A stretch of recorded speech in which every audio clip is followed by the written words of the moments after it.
سلام کم هستیم. الان ساعت ساعت 10 است درست.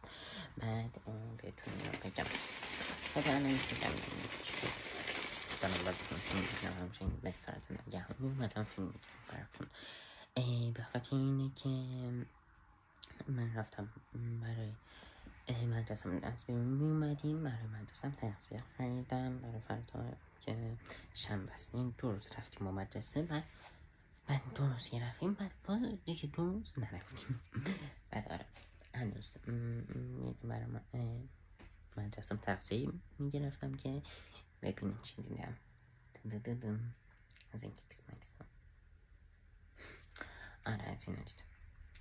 من اینا رو مثلا این پنجا میرفتم چشمم میگشتم برشون بود من پیدا میکردم خدا شد دیدم.